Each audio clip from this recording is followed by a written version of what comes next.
Assalamualaikum warahmatullahi wabarakatuh.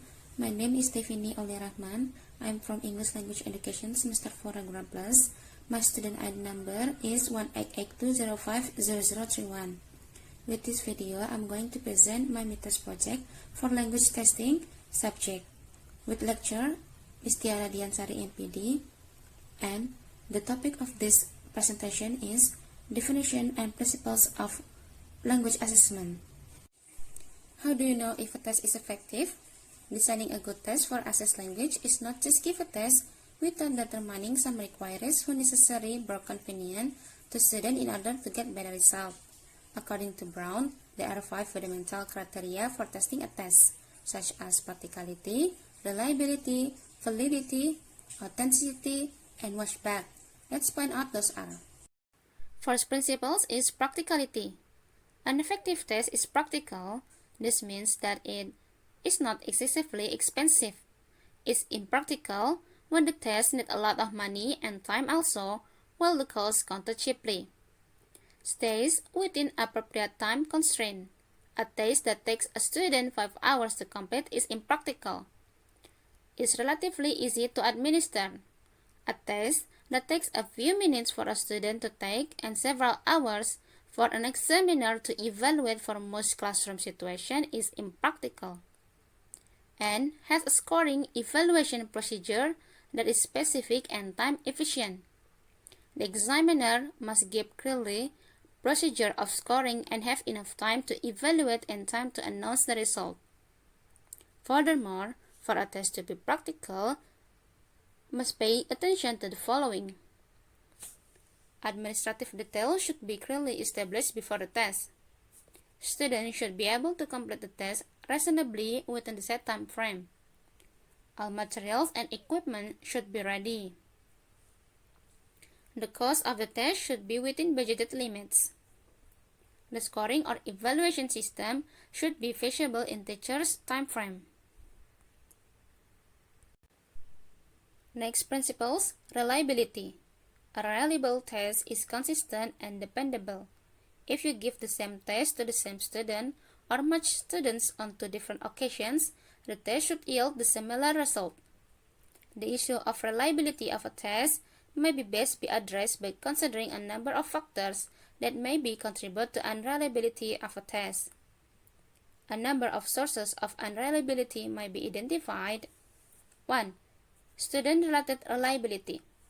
This issue related to students' condition, in which cause whether psychology or physical factors such as illness, mental readiness, anxiety, and so on. Motivation and clear instruction would help students to overcome this factor. 2. Reader scores reliability. Reader reliability sometimes refers to the consistency of scoring by 2 or more scores. Human error, subjectivity, and bias may enter into the scoring process. Interpreter unreliability occurs when 2 or more scores yield inconsistent score of the same test, possibly for lack of attention to scoring criteria, inexperience, or inattention. Intra-reader unreliability is because of unclear scoring criteria, fatigue, and bias toward particular good and bad student. 3. Test administration reliability. Unreliability may occur when recognizing the test because environment factors, class condition, and task form. For instance, street noise, chair problem, desk problem, light problem, etc. 4. Test reliability. If a test is too long, test takers may become fatigued by the time they reach the latter items and hastily respond incorrectly. Test and test administration reliability can be achieved by making sure that all students receive the same quality of input. Part of achieving test reliability depends on the physical context, making sure, for example, that every student has cleanly photocopied test sheet, sound amplification is cleanly audible to everyone in the room, video input is equally visible to all, lighting, temperature, and other classroom conditions are equal and optimal for all students. Next principle is validity. By far, the most complex criterion of an effective test, and arguably the most important principle, is validity. The extent to which inferences made from assessment results are appropriate meaningful, and useful in terms of the purpose of the assessment. And how is the validity of a test established? There is no final absolute measure of validity, but several different kinds of evidence may be invoked in support. By this, we will look at this type 5 of evidence. 1. Content-related validity. A test is said to have content validity when it actually samples the subject matters about which conclusions are to be drawn, and require the test taker to perform the behavior being measured. For example, speaking ability is tested using speaking performance, note pencil, and paper tests. It can be identified when we can define the achievement being measured, and it can be achieved by making a direct test performance. For example, to test pronunciation, teachers should require the student to pronounce the target words orally. There are two questions are used to applying content validity in classroom tests. 1. Are classroom objectives identified and appropriately framed? The objective should include a performance verb and specific linguistic target. 2. Are lesson objectives represented in the form of test specification? A test should have structure that follows logically from lesson or unit being tested. It can be designed by dividing the objectives into sections, offering students a variety of types items, and give appropriate weight to each section. 2. Criterion-related validity. The extent to which the criterion of the test has actually been reached. It can be best demonstrated through a comparison of result of an assessment with result of some other measure of the same criterion.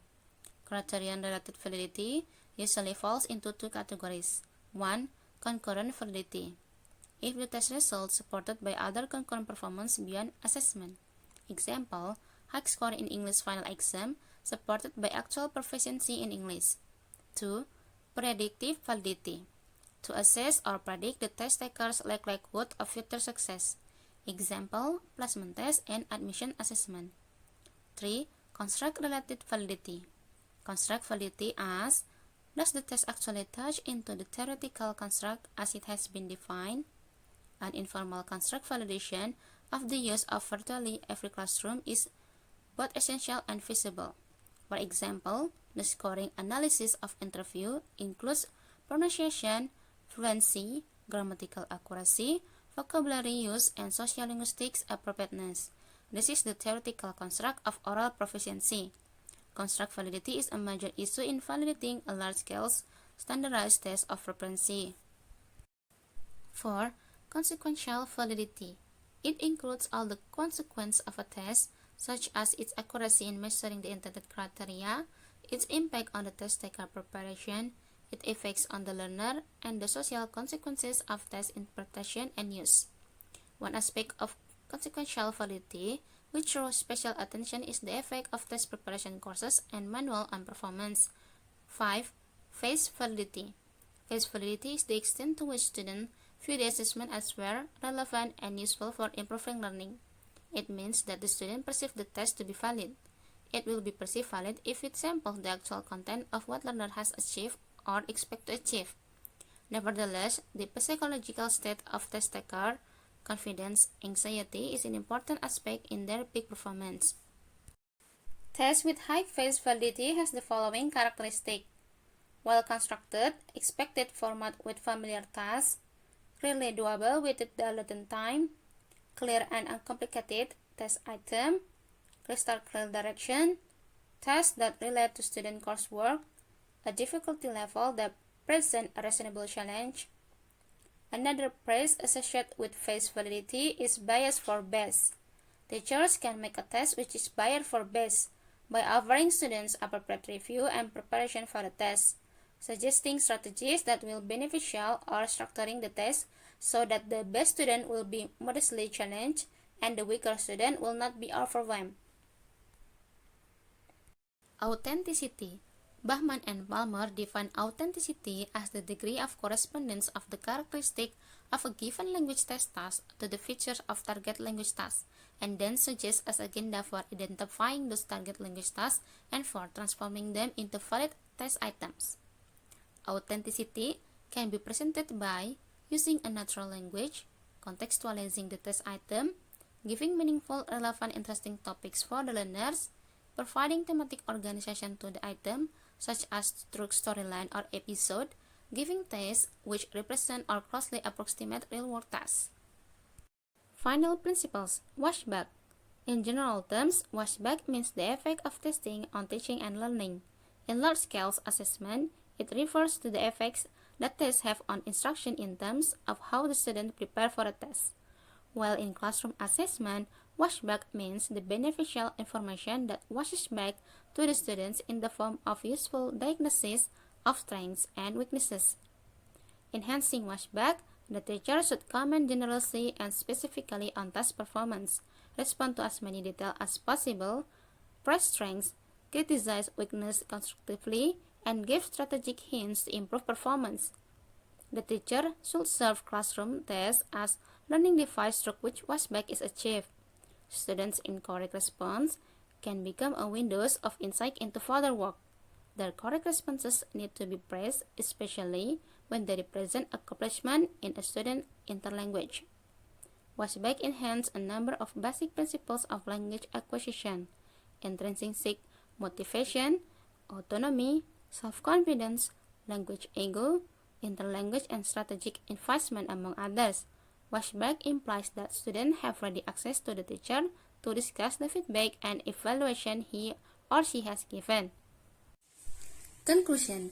As you use the principles and the guidelines to evaluate various forms of test and procedure, be sure to allow each one of the five to take on greater or lesser importance according to the context. In large-scale standardized testing, for example, practicality is usually more important than washback, but the reverse may be true of a number of classroom tests. Validity is, of course, always the final arbiter. And remember that these principles, important as they are not the only consideration in evaluating or making an effective test. Leave some space for other factors to enter in. Thank you.